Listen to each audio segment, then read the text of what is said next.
oriented programming, which is actually the backbone of Selenium because everything in Selenium is based on the concept of object oriented programming. Fine. Many of you might be aware of this, but I have started from the very basics, right? So, this is the day two project. This is the source folder, and in the source folder, we'll create a new class. Okay, and let us just name that class as say company. A very, very simple example, right? Now, what are the, just a minute, this thing. Hold on, just a minute. I'm increasing the font size.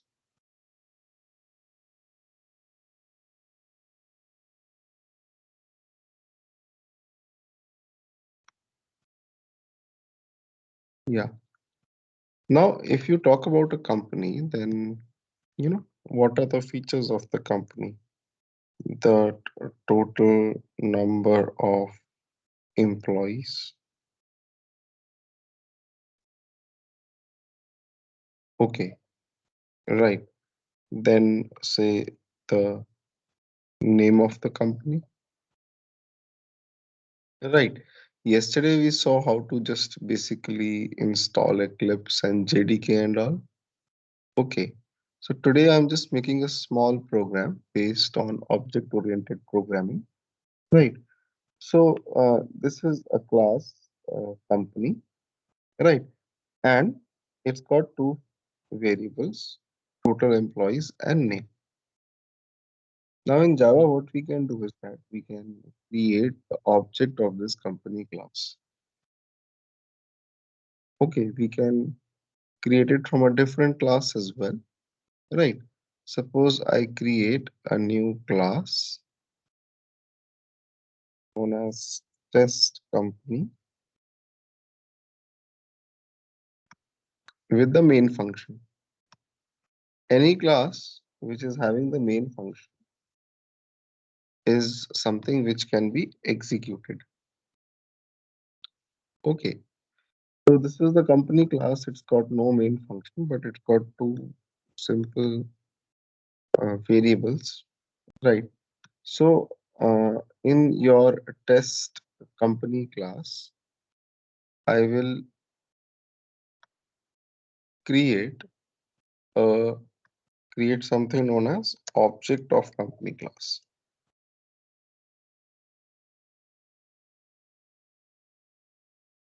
Okay, how do you create the object? You create the object like this. You write new.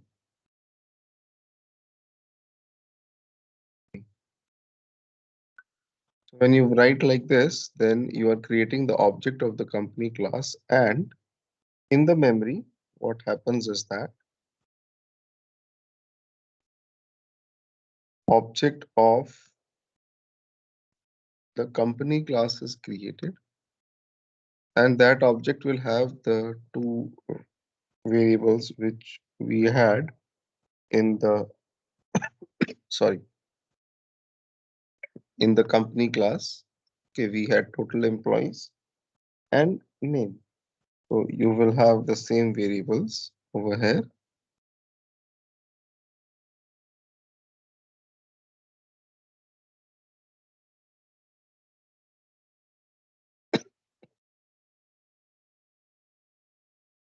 Total employees and name. All right, and you can see I have created one object. You can create as many objects of this class as you want. Now, what is the use of creating an object? Why are we creating an object? Okay, if I do like this, then I can actually create, say I have created three objects of this particular class. Okay, right. Now what is the use of this thing? Okay, Look, first of all, these objects are just hanging objects. They cannot be accessed. To access these objects, you need to create an object reference. Okay, you need to write company C1 equals to new company and company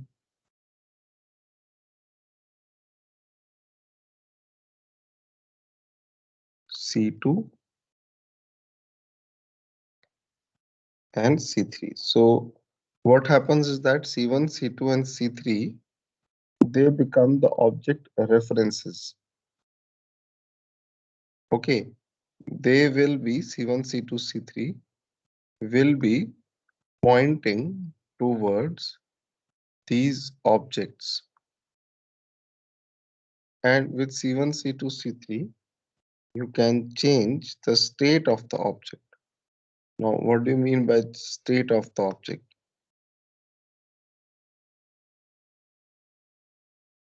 Say I can write over here C1 dot name is company A.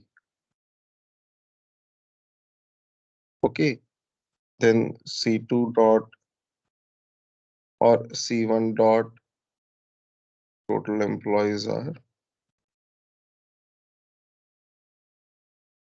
1000. So what will happen is that the name of this company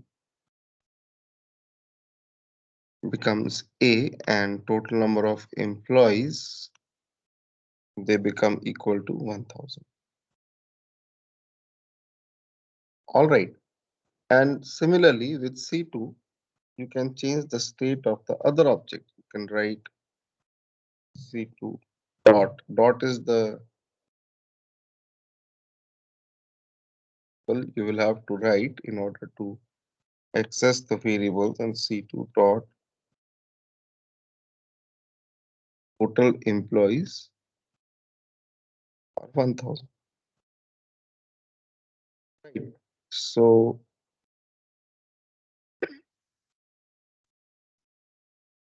what happens is that this becomes P and this becomes 1000. And similarly, C3 dot name is C and C3 dot total employees become 2000. So this becomes C and 2000.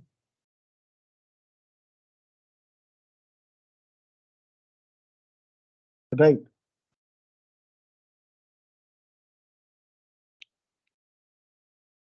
Okay. So this is how it works. So practically, if you look at the thing, the company class is only one class. It's got just two variables. But by creating the object of the company class, creating multiple objects, you can define these two variables separately for each object. I hope you are understanding my point, right? Okay. Now, technically, this thing, this variable is known as global non-static variable. What is static? I'm coming down to that in some time. And similarly, this is also known as global non-static variable. Okay, if you want to print, you can print as well. If you want, you can write system.out.println sorry, c1 dot name,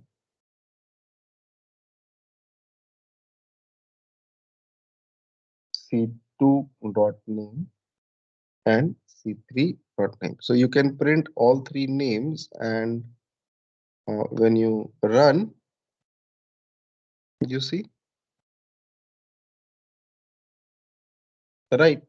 Now you can also have a function inside the company class. I created a company class and I created test company, another class, and in the other class I'm creating the object of the company class. Okay. Now I can create a function. A function like, say, public void hire.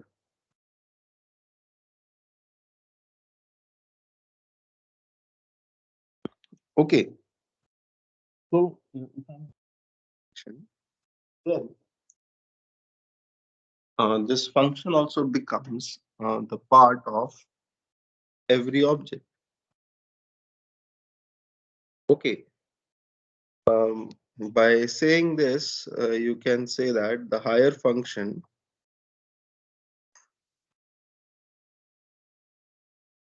this function higher, will be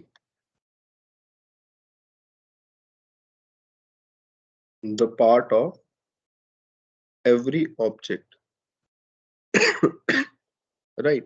Sorry, guys, I have a little bad throat since more than a week. It's improved a lot, but still it's a little bad. Right. So higher function is there inside each and every object. Right. And you can print inside it,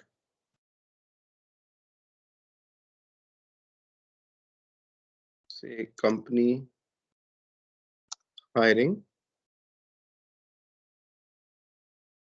and the name of the company.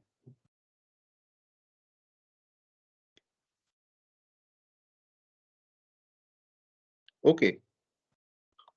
And you can write c1 dot hire. So with the dot function, you can call the higher function. With the dot symbol, you can call the higher function of every object.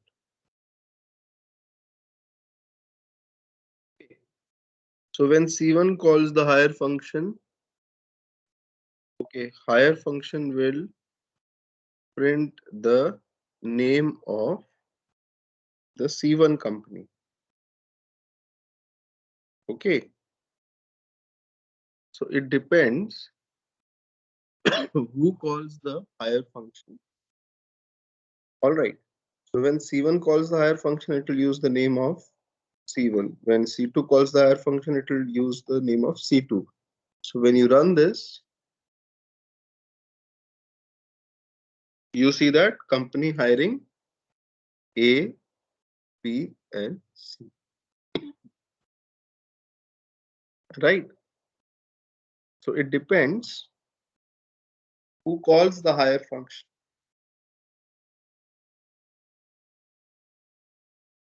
Okay. Anybody with any questions? You can ask me. If you don't have a microphone, you can also write down your question on the chat. Okay.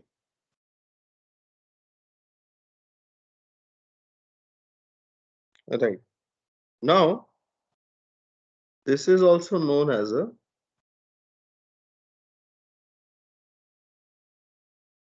global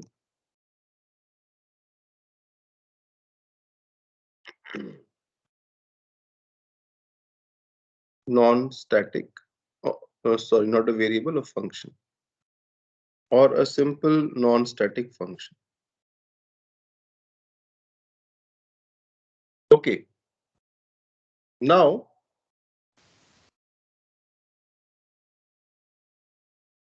Suppose there is a variable known as um, country, the country to which the company belongs. Okay, so this country variable will be the part of every object,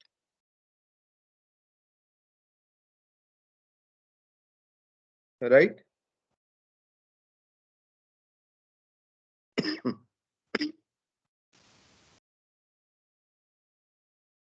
Suppose the names, all the companies which we are having are from India. So I will have to initialize it India.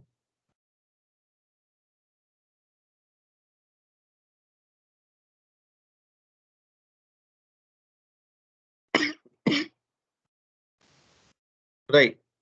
So over here,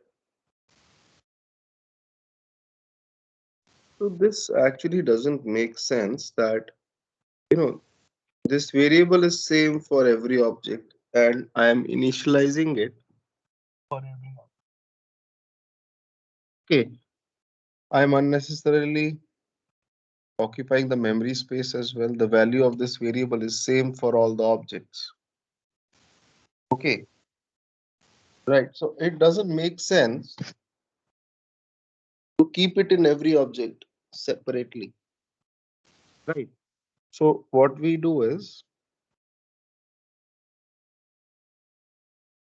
we make this variable static. Static itself, a word means that something which is not a varying thing. Right. So static stuff, what happens is that if I make something static, it is no longer, it becomes no longer the part of an object.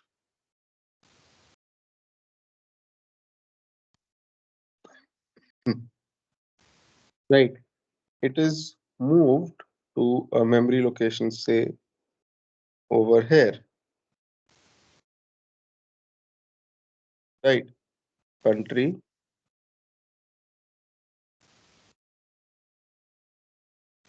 Okay. And this memory location is common for all the objects. All the objects can access this memory location.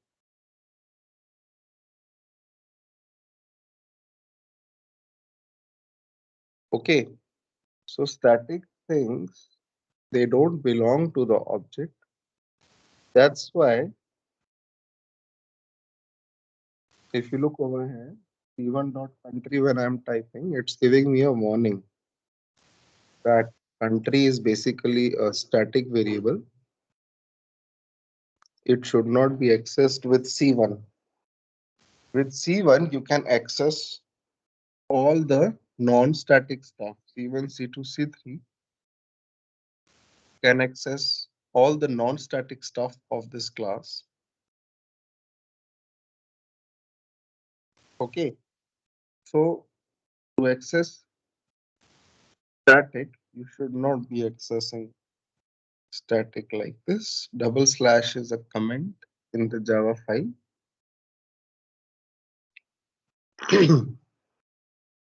To access static, you can directly access it with the name of the class.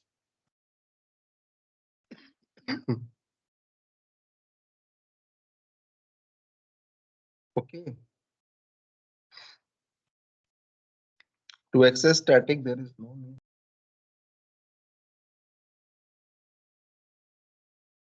You can create or you can access it directly with the name of the class itself.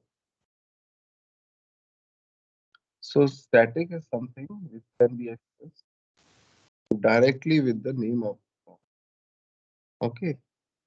So This is known as a global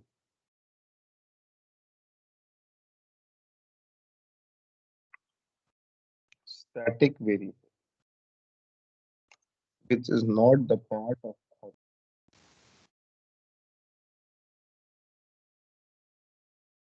Similarly, you can have functions which are static in a class. Public, static, void, any function. Okay, guys, I request you keep your mics on mute. Right. If you have any questions, you can ask me. Right. And function is nothing but a method. Yes, function is a method. Okay, method and function, they mean the same thing. Okay. So,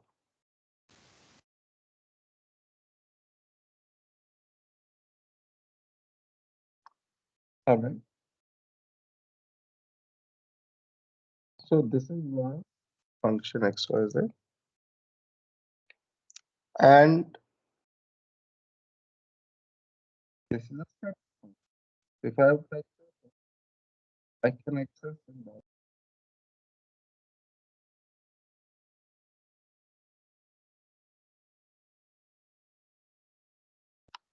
Okay. So we studied firstly that how we can create an object. Okay. Then we can access the non-static properties of the object. And we saw that if there is a that can have a different value for each of the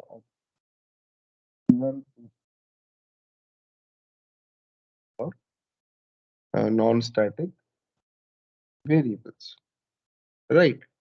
And we saw static. Static is something which can be accessed directly with the name of the class. It is not inside the object. It is at a common memory location. It is not the part of the object, right? Now, one last thing about objects. C1, C2, and C3 over here are three references which are pointing towards the objects over here, C1, C2, C3. Now, objects are different and object references, they are different. Okay, with the help of object references, we can access the objects, right? So, references can change. I can write over here C1 equals to C2.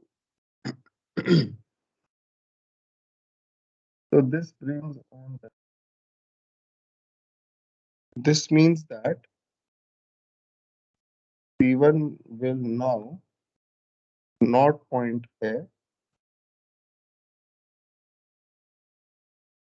and C1 will point towards the memory location where C2 is pointing.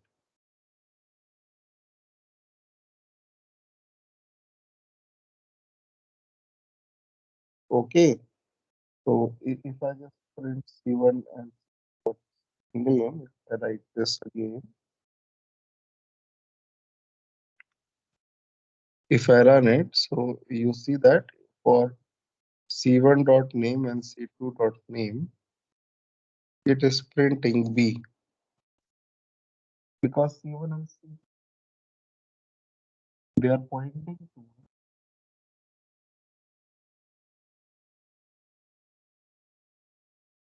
Okay, all right, Ashish. yeah. Yeah. So I don't know is it for me or not. Your voice is breaking. Okay. Yes, it's happening for me too. Oh, okay, okay. I just Okay. want Yeah, to. it's happening with So my voice is breaking. All right. Um. Okay. Let's do one thing then. I will need 5 minutes. Okay. And let me restart my router once. Is it okay? Yeah, sure. So there's someone. Yeah. So fine. Give me 5 minutes. I'll be restarting my router. It's something which takes around 5 minutes. Okay.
Yeah, hi everyone. Are you able to hear me?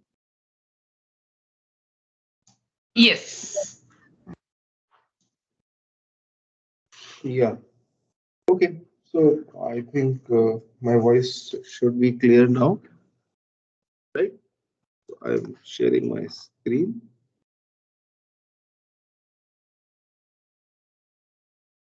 Okay. So basically, these are the object references C1, C2, C3. I can move one object reference to other, and I just put a demarking line a little bit. And when you run this, you see it prints A, B, and C, and then B, B, and C. Okay, for C1 and C2, C1 and C2 point towards the same object. Okay, right. Now, how are objects used in Selenium? Okay, I'll also talk about that now. Okay, and let me just include the jar file. I told you yesterday, right? That how you can include the jar files in the project. Okay, so I'll do that.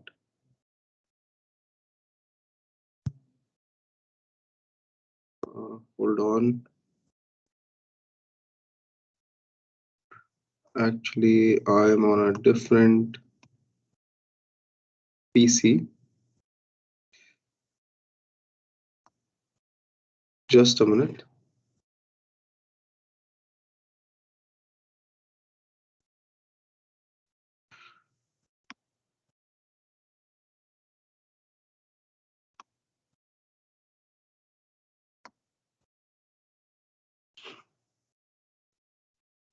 So I'll download the jars and I'll include them in the project.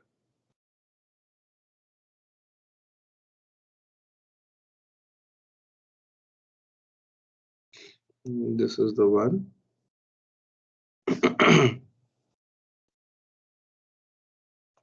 All right.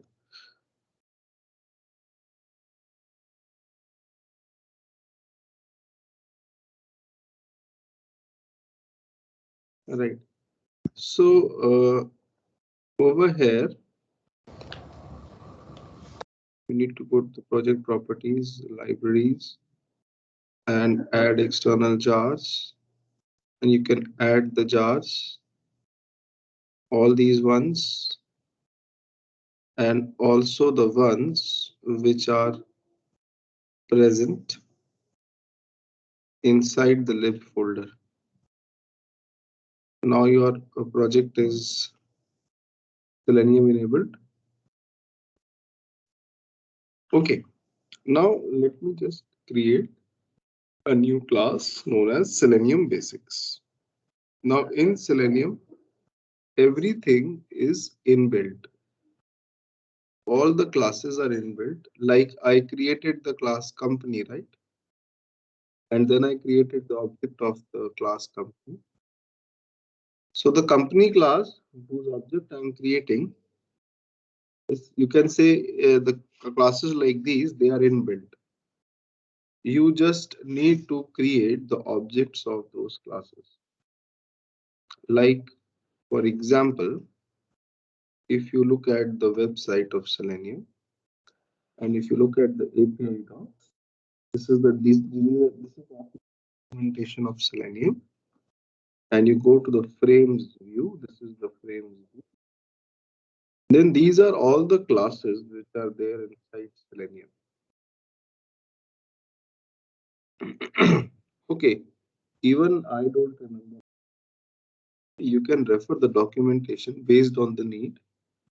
Okay, and you scroll down, there will be something known as WebDriver written over. And you see, this is the starting point of the architecture of Selenium, right? And these are all the driver classes. Each browser has a different driver class. For example, ChromeDriver. This is for Chrome. Okay.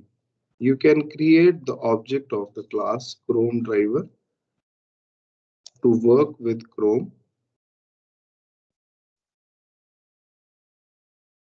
ChromeDriver class is an inbuilt class. Okay, you can import this. It is inbuilt inside the jar, right? And you see D is capital for this. Java is a case sensitive language. If you keep D small, you will get an error. Okay.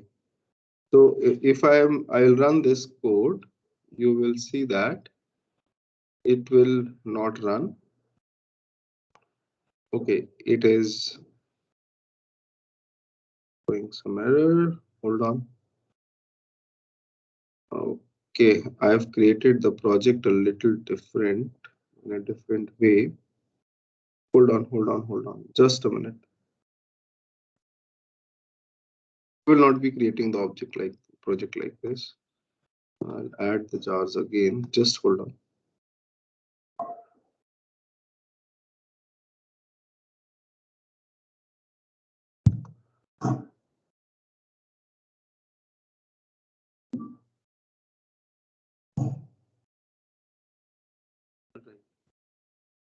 If I run this,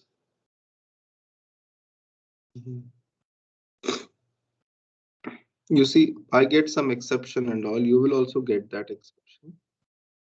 Okay. ChromeDriver or any particular browser with Selenium, you need to download an exe. Okay. You need to be downloading an exe, like for example, uh,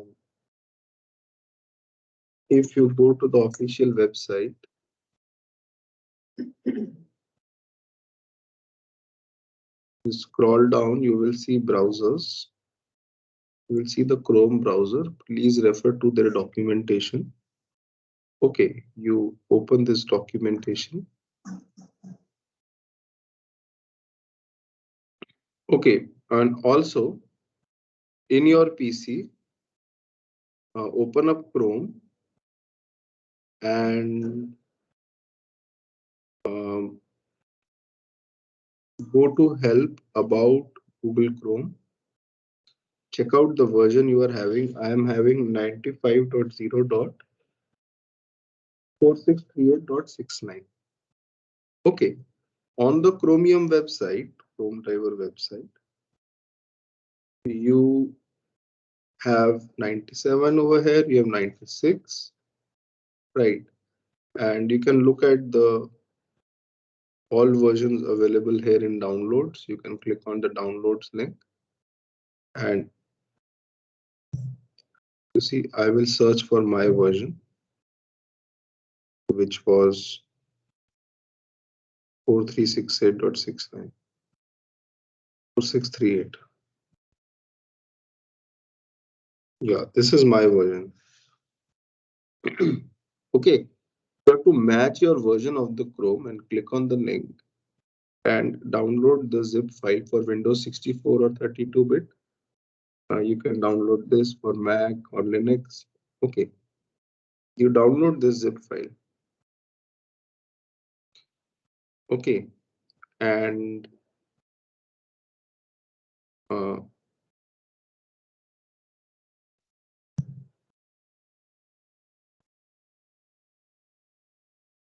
when you download the zip file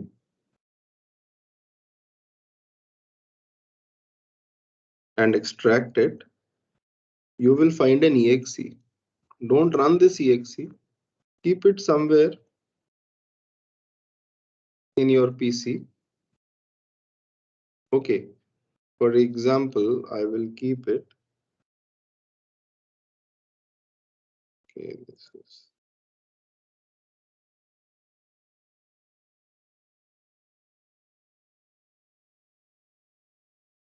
I'll just create a new folder known as say drivers, and I'll keep this exe in this drivers folder. Okay, copy the path of this folder, go to your code and give the line dot set property WebDriver dot Chrome dot driver and give the path of this folder Chrome driver.exe. So this path of this folder followed by the exe, basically you have to give the path of exe. So this exe has been given by the Google Chrome guys to automate Chrome actually. Okay, you don't need to run this exe. You just need to write this line. System is a class, set property is a static function in that class. This has to be in the lower case. Okay. And when you run this code now, you will see that a blank Chrome browser will open up. Okay. And similarly, there are other driver classes. Like I told you, if you look at the documentation of Selenium API docs, right? For Firefox,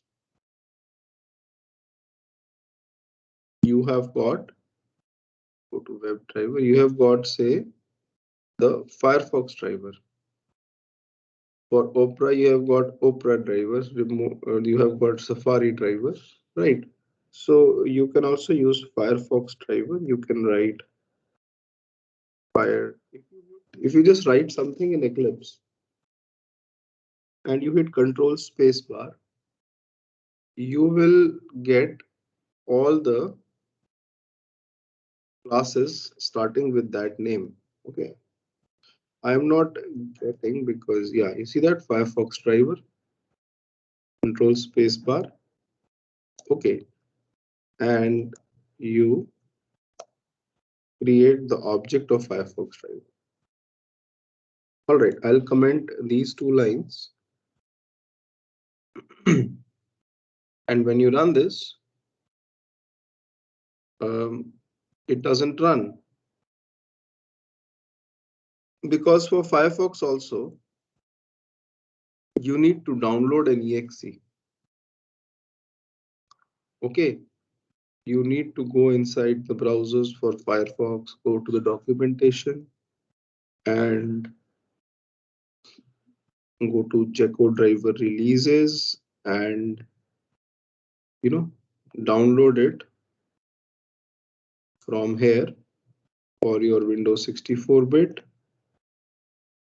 So these exes are given by the browser guys to automate the browsers. Okay, so you just have to download them. See, this is ChromeDriver exe.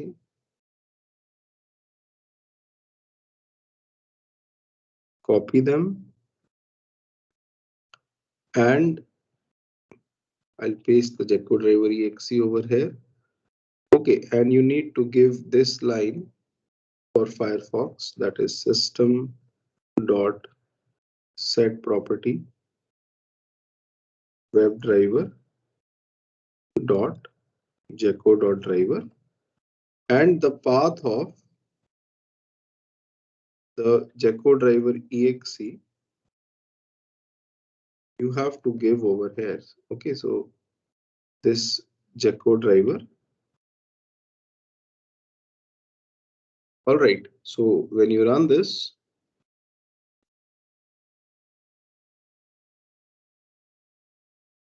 you see that Firefox opens up automatically. So just by creating the object of ChromeDriver and Firefox driver, I am able to launch the browsers in Selenium. Okay, what will we be doing if you write Firefox driver dot? You will get access to a lot of functions which we will be seeing. Okay, static, non-static functions, majorly static. Sorry, majorly non-static, right? Now, in case the browser updates itself, the version changes, then you will have to download the latest exe corresponding to that version as well. Otherwise, the code will stop working. So you have to be careful. In case the browser updates itself, auto updates, you will have to download the latest exe. All right. You can also do one thing that, instead of writing this line again and again, you keep all the exes in one folder. Okay, copy the path of that folder. Go to your computer properties, my computer properties, and go to advanced system settings. And you will have environment variables button. You go and edit the path variable. Okay, and create a new path variable and give the path of the driver's exe folder. Okay, right. The folder where you have kept all the driver exes, and that's it. You will have to restart your PC. Once you restart your PC, you will not find the need of writing these lines. It will automatically pick the variables or the exes from that particular path. Okay, so we have just seen ChromeDriver, FirefoxDriver. We'll also see the other drivers. So this was just an icebreaker. Okay, I'll stop here for today. Okay, this was just a basic icebreaker where I told you how to create objects of a class, what static is, what non-static is, and how basically the objects, simply by creating objects, they can help you in Selenium. In tomorrow's class, right, we will go more inside ChromeDriver, FirefoxDriver. We will see how we can write scripts with these, how we can write a single script which can work on multiple browsers. Okay, so we'll cover the concepts of interfaces as well tomorrow. Anybody with any questions, anything?